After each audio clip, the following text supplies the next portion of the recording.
Cinema నటీనటుల పైన trolling చేస్తే వాళ్ళని ఉగ్రవాదులుగా పరిగణిస్తామని చెప్పేసి మా అధ్యక్షుడు మంచు విష్ణు గారు ప్రకటించడం జరిగింది సార్. కొన్ని యూట్యూబ్ ఛానల్స్ పైన కూడా వాళ్ళు యాక్షన్ తీసుకున్నారు. ఇంకో 200 యూట్యూబ్ ఛానల్ పైన తీసుకోవడానికి రెడీగా కూడా ఉన్నారు. అయితే ఇప్పుడు దీనిపైన భిన్నాభిప్రాయాలు అయితే వ్యక్తం అవుతున్నాయి సార్. మరి ఆయన కొటేషన్ మీరే విధంగా చూస్తారు సార్? అది కొద్దిగా అంటే ఎక్స్ట్రీమ్ కొటేషన్ అది. ఎందుకంటే తీవ్రవాదులు ఉగ్రవాదులతో పోల్చడం అనేది ఎక్స్ట్రీమ్ కొటేషన్. ఇప్పుడు రివర్స్లో జర్నలిస్టులు కూడా అనొచ్చు, వీళ్ళని కూడా అనొచ్చు ఉగ్రవాదులని. అనడానికి ఏముంది, ఎవరైనా అనొచ్చు. కాబట్టి ఇక్కడ 2 విషయాలు ఉన్నాయి. ఒకటి, అసలు విష్ణు కానీ లేకపోతే సినిమా వాళ్ళు ఎందుకు ఇంత తీవ్ర స్థాయిలో వీటిని పరిగణించారు? ప్రధానంగా యూట్యూబ్ ఛానళ్ళు, కొన్ని వెబ్సైట్లు. అందులో కొంత వాస్తవం ఉంది. ఎందుకంటే యూట్యూబ్ ఛానళ్ళు కొన్ని ఎలా తయారైనాయంటే ప్రముఖ హీరోల్ని, దర్శకుల్ని, సినిమా నటీనటుల్ని వీళ్ళందరికీ యాక్సిడెంట్లు అయిపోయినట్టుగా, చచ్చిపోయినట్టుగా ఇలాగ రాసేయడం, విడాకులు తీసుకున్నారని రాసేయడం, వాళ్ళు ఇంకెవరితోనూ అఫైర్లు ఉన్నాయని రాసేయడం, చెప్పేయడం, ఇలాగంతా జరుగుతున్నాయి. ఖచ్చితంగా దానివల్ల వాళ్ళ ఆయా ఫ్యామిలీస్లో ఇబ్బందులు వస్తాయి. గతంలో శివాజీ రాజా చనిపోయినాడని, ఆయనకి యాక్సిడెంట్ అయిపోయిందని ఇలాగ రకరకాలుగా రాశారు. శ్రీకాంత్ అనేక సార్లు శ్రీకాంత్ ఊహ విడిపోయారని రాశారు. ఇట్లా ఏమీ లేకుండా కూడా, అంటే మామూలుగా నిప్పు లేనిదో పొగరాదనే ఒక సామెత ఉంటుంది. కానీ ఈ యూట్యూబ్ ఛానల్, వెబ్సైట్లు చూస్తే నిప్పు అవసరం లేదు, పొగ అవసరం లేదు, కాల్ చేయగలరు ఏమీ లేకుండా కూడా. లేదు, నిప్పు లేకుండా పొగని క్రియేట్ చేసేయగలరు, నిప్పును కూడా వీళ్ళే క్రియేట్ చేసేయగలరు, గ్రౌండ్ లెవెల్ ఏం అవసరం లేదు అన్నది ఒకటి వచ్చింది. ఎందుకంటే నేను చాలాసార్లు చెప్పాను, ఇవాళ యూట్యూబ్ ఛానల్ కానీ మిగతా వెబ్సైట్లు ఈ మోడల్ ఎలా ఉన్నాయంటే, ఎంతమంది ఎక్కువ చూస్తే అంతగా వాళ్ళకి డబ్బులు వస్తాయి, వేరే మార్గం లేదు.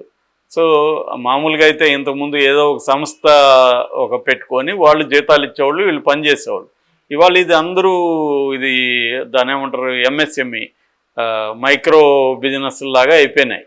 సో ఎవరికి వారి ఇళ్ళల్లో ఒక కెమెరానో లేకపోతే ఫోనో పెట్టుకొని ఒక చిన్న స్టిక్ అది కొనుక్కొని, స్టాండ్ కొనుక్కొని పెట్టేసుకుంటున్నారు. ఈజీ అయిపోయింది, ఎడిటింగ్ కూడా ఈజీ అయిపోయింది. అంటే everybody is a photographer, videographer, editor, SEO అన్నీ వాళ్ళే అన్నీ చేసుకుంటున్నారు. అలాగా ఈ కొంతమంది ఏమవుతుందంటే దీని మీదే బతికే ఛానళ్ళు బాగా పెరిగాయి. సో ఒకప్పుడు ఎల్లో జర్నలిజం అనేవాళ్ళు, అలాగా వీటిని ఎల్లో కంటే కూడా డార్క్ అనొచ్చు మనం. అటువంటి ఒక డార్క్ దీంట్లోకి వెళ్ళిపోయినాయి. దీనివల్ల ఖచ్చితంగా వాళ్ళకి ఇబ్బందులు, దాని నుంచి వాళ్ళు రియాక్ట్ అవ్వడం కూడా కరెక్టే. కానీ వాళ్ళు ఇంకొక ఎక్స్ట్రీమ్కి వెళ్తున్నట్టుగా కనబడుతుంది. అదేంటంటే ఏమాత్రం తమ మీద నెగిటివిటీని తట్టుకునే పరిస్థితి లేదు. సినిమాల మీద మనం రివ్యూ చెప్పినా వాళ్ళకి కోపం వస్తూ ఉంది. అంటే వాళ్ళని పొగిడితే తప్ప వేరే ఏ రకంగా చేసినా కూడా వాళ్ళు హర్ట్ అయిపోతున్నారు. సినిమాలో ఆ మధ్య కథ రివీల్ చేసేస్తానే ఒక డైరెక్ట్ చాలా ఫీల్ అయిపోయాడు. నిజానికి నేను ఆ సినిమా చూడకుండానే కథ రివీల్ చేసేసాను అన్నాడు. అంటే వాళ్ళకి ఏమవుతుందంటే అంత అభద్రతతో ఉన్నారని అర్థం. నిజానికి ఒక సినిమా చూసినోడు వచ్చి బయటకు కథ చెప్పడా? నువ్వు అంత కథ దాచుకొని సినిమా తీస్తే సినిమా ఎందుకు హిట్ అవుతుంది? ఎందుకంటే ఫస్ట్ షోకి కథ బయటకు వచ్చేస్తుంది కదా. కాబట్టి సినిమాలో దమ్ముంటే, ఇప్పుడు బాహుబలిని ఎప్పుడు రాజమౌళి నా కథను లీక్ చేశారని ఎందుకు అనలేదు? హిట్ అయితే వీళ్ళు అనరు ఇవన్నీ కూడా. వాళ్ళకే డౌట్ ఉంది, ఇన్ఫీరియారిటీ కాంప్లెక్స్ ఉండడం వల్ల వాళ్ళు విమర్శకుల మీద పడడం అనేది జరుగుతుంది. సో నిజంగా సినిమాలో దమ్ముంటే ఇవన్నీ ఆపలేవు. సో ఇది ఒక విశేష సర్కిల్ లాగా అయిపోయింది. సో ఈ స్టేట్మెంట్ అయితే ఖచ్చితంగా ఖండించాలి.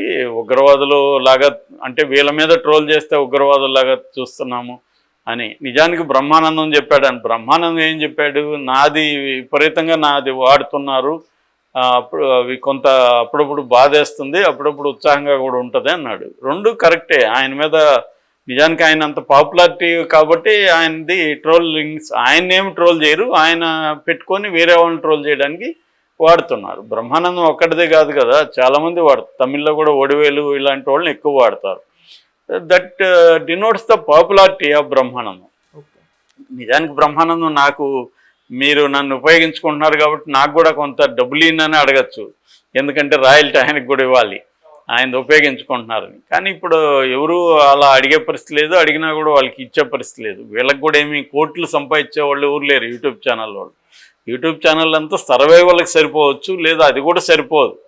ఎందుకంటే దాంట్లో ఏమి చాలామంది అనుకుంటారు యూట్యూబ్ ఛానళ్ళల్లో కోట్లు వచ్చేస్తున్నాయని. ఏదో 1-2 ఛానళ్ళు, అది కూడా పొలిటికల్ సపోర్టు ఇంకోటి ఉంటే తప్ప సర్వైవల్లే కష్టం ఇవాళ యూట్యూబ్ ఛానల్లో. ఏదో ఎంప్లాయీస్ని మెయింటైన్ చేస్తూ అలా నడుస్తుంటాయి తప్ప రెండోది ఇండిపెండెంట్గా పెట్టుకున్న వాళ్ళు కూడా పెద్దగా ఏం లేదు. ఎందుకంటే వాళ్ళు మామూలుగా 100 రూపాయలు వస్తే అందులో 45 రూపాయలు యూట్యూబ్ తీసుకొని 50 రూపాయలు ఇస్తాడు. ఈ 100 వచ్చాయా 200 వచ్చాయా మనకు తెలియదు ఛానల్ వాళ్ళకి. వాడు ఏం చెప్తే అదే నమ్మాల్సిందే. వాడు డేటా ఏమి ఇవ్వడు కదా, ఈ దేనికి ఎంత యాడ్ వచ్చింది, ఎంత యాడ్కి ఎంత డబ్బులు ఇచ్చారు, ఈ డేటా ఏమి ఇవ్వడు. సో ఇది ఒక గుడ్డిగా మనం నమ్ముకొని వెళ్తున్నాం. ఇది ఒక మోడల్ ఉంది. సో ఈ మోడల్లో ఒకటి తీవ్రంగా అవుట్ ఆఫ్ ద వే వెళ్ళే వాళ్ళ మీద ఖచ్చితంగా లీగల్గా చర్యలు తీసుకోవడం తప్పు కాదు. అది ఖచ్చితంగా ఎవరికైనా బాధేస్తుంది. ఎందుకంటే ఏమాత్రం ఫ్యాక్టులు చెక్ చేయకుండా ఇష్టం వచ్చినట్టు మాట్లాడేయడం అనేది కరెక్ట్ కాదు. అంతవరకు విష్ణుని సపోర్ట్ చేయాలి. అయితే దానికి ఎక్స్ట్రీమ్ వెళ్ళిపోయి అసలు ఒక ఊపుతో నేను మొత్తం అసలు యూట్యూబ్ ఛానల్ని బ్యాన్ చేసేస్తాను, అది అసాధ్యం కాదు. ఎందుకంటే ఇప్పుడు గవర్నమెంటే అనేక పోర్న్ సైట్లనే బ్యాన్ చేసింది, కానీ కొత్త పుట్టుకొని వస్తున్నాయి. యూట్యూబ్ ఛానల్ క్రియేట్ చేయడం ఎంతసేపు? 10 ఛానళ్ళు 5 నిమిషాల్లో క్రియేట్ చేసేయచ్చు. కాబట్టి నువ్వు ఎన్ని బ్యాన్ చేస్తావు? 200 చేస్తే 2000 పుట్టుకొస్తాయి. రెండోది, ఈ యాటిట్యూడ్ వల్ల ఏమవుతుందంటే మిగతా వాళ్ళు కూడా సైలెంట్గా ఉండే జర్నలిస్టులు, యూట్యూబ్ ఛానల్ కూడా వీళ్ళ మీద కోపం వస్తుంది. అంటే మిమ్మల్ని పొగిడి మీ ప్రచారానికి మేము ఉపయోగపడితే మాత్రం మీకు ఓకే, మీరేమైనా డబ్బులు ఇస్తారా మీ ప్రచారానికి మేము ఉపయోగపడితే? లేదు కదా.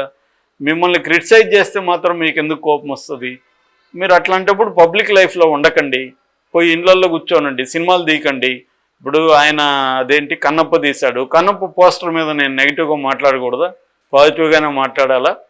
కన్నప్ప పోస్టరు, కన్నప్ప అదేదో టీజరు అనేది కన్నప్ప సినిమాలాగా లేదు, అదేందో విచిత్రంగా ఉంది, హాలీవుడ్ సినిమా తీసినట్టుంది తప్ప ఇండియన్ కాంటెక్స్లో ఉన్నట్టు లేదు. ఆ బాణాలు అవన్నీ హై టెక్నాలజీతో ఉన్నాయి. అది అందరూ విమర్శిస్తున్నారు. దాన్ని చూసిన ప్రతి ఒక్కరూ రియాక్ట్ అయ్యారు. దాంతో తప్పేముంది? రియాక్టే కాకూడదంటే ఇప్పుడు నువ్వు రిలీజ్ చేయకు. పోస్టర్ ఎందుకు రిలీజ్ చేస్తావు? రియాక్ట్ అవ్వాలనే కదా రిలీజ్ చేస్తావు. రియాక్ట్ ఎలా అవ్వాలి? నీకు అనుకూలంగా అవ్వాలి, నేను పొగడాలని నువ్వు అనుకుని ఉండొచ్చు. అది జరగదు. జరగనప్పుడు నువ్వు వాళ్ళని ఎట్లా ఇంప్రెస్ చేయాలో అది ఆలోచించు. ఏం పొరపాటు జరిగిందో అది ఆలోచించు. లేదు, నువ్వు నీ మీద నీకు నమ్మకం ఉంటే 100 మంది వ్యతిరేకించినా కూడా నేను ముందుకెళ్తాను, ధైర్యంగా ముందుకెళ్ళు. అంతేగాని విమర్శించే వాళ్ళందరినీ నేను ఉగ్రవాదులు అంటాను, నా మీద నెగిటివ్గా మాట్లాడితే నేను ఉగ్రవాదులు, తీవ్రవాదులు అంటాను, అలాగే పరిగణిస్తాను. పరిగణించు, ఏం చేస్తారు ఇక్కడ? ఇది ప్రజాస్వామ్యం. ఎవరి ఫ్రీడమ్ ఆఫ్ స్పీచ్ వాళ్ళకు ఉంటుంది. నీకు కూడా ఫ్రీడమ్ ఆఫ్ స్పీచ్ ఉండడం వల్లే నువ్వు ఎక్స్ప్రెస్ చేస్తున్నావు. సో అలాగే జనాలకు కూడా ఫ్రీడమ్ ఆఫ్ స్పీచ్ ఉంటుంది. దాని మీద వాళ్ళ పద్ధతులు రియాక్ట్ అవుతారు తప్ప నీ పద్ధతులు కాదు. సినిమా వాళ్ళకి అందరికీ ఏంటంటే పబ్లిసిటీ కావాలి, అది తాము అనుకున్న పద్ధతిలో ఉండాలి. అంతేగాని తమని ఇబ్బంది పెట్టే పబ్లిసిటీ ఉండకూడదంటే మీరు పబ్లిక్ లైఫ్లో ఉండకూడదు. శ్రీశ్రీ ఎప్పుడో చెప్పాడు, వ్యక్తుల ప్రైవేటు బతుకులు వారి సొంతం, పబ్లిక్లో ఉంటే ఏమైనా అంటామని. అది ఇప్పుడు ఇంకా ఎక్కువైంది. పబ్లిక్లో ఉన్నప్పుడు ఖచ్చితంగా జరుగుతుంది. అయితే నేను ముందే చెప్పినట్టుగా పబ్లిక్లో ఉన్నారని వాళ్ళని ఇష్టం వచ్చినట్టుగా చేయడం కరెక్ట్ కాదు.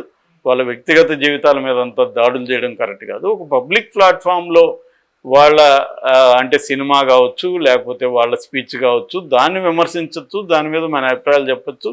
చెప్పేటప్పుడు కూడా సమయం ఉండాలి. వాళ్ళని వ్యక్తిగతంగా హర్ట్ అయ్యే విధంగా, బాడీ షేమింగ్ చేసే విధంగా, వాళ్ళ ఇళ్లల్లో స్త్రీలను వాళ్ళ పిల్లలను బయటికి లాగి వాళ్ళని బదనాం చేసే విధంగా మాట్లాడకూడదు. ఒక కన్స్ట్రక్టివ్గా ఉండాలి. ఇప్పుడు కన్నప్ప మీద మన అభిప్రాయం చెప్పచ్చు. అభిప్రాయం చెప్పేది కన్స్ట్రక్టివ్గా ఉండాలి. నేను ఇలా అనుకుంటున్నాను, అది ఇండియన్ సినిమా లాగా లేదు, హాలీవుడ్ లాగా ఉంది. మన కన్నప్ప అంటే ఒక ఆల్రెడీ ఒక దాని మీద ఒక స్టోరీ ఉంది, దానికి సంబంధించి ఒక ఇది ఉంది. రెండోది హిస్టారిక్ ఫిక్షన్, అది అనుకుంటే కూడా ఫిక్షన్ ఉంటుంది, హిస్టరీలో రియాలిటీ ఉంటుంది. సో ఫిక్షన్ ఉండొద్దని ఏం లేదు, కానీ అది మరీ దూరంగా మరీ బిలీవబుల్గా లేకపోయినప్పుడు ఖచ్చితంగా జనం రియాక్ట్ అవుతారు. వాళ్ళని ఏదైనా సినిమా అనేది కానీ ఎనీ ఆర్ట్ కానీ మేక్ బిలీవ్ అంటారు, నమ్మించగలగడం. సో అలాగా విష్ణు ఒక ఎక్స్ట్రీమ్కి పోయి మాట్లాడుతున్నాడు. నేను హేమ విషయంలో కూడా చెప్పాను, అతనికి పరిణితి ఉన్నట్టుగా లేదు, బిహేవియర్ చూస్తే చాలా విషయాలు అతనికి అర్థం కాలేదేమో అనిపిస్తుంది.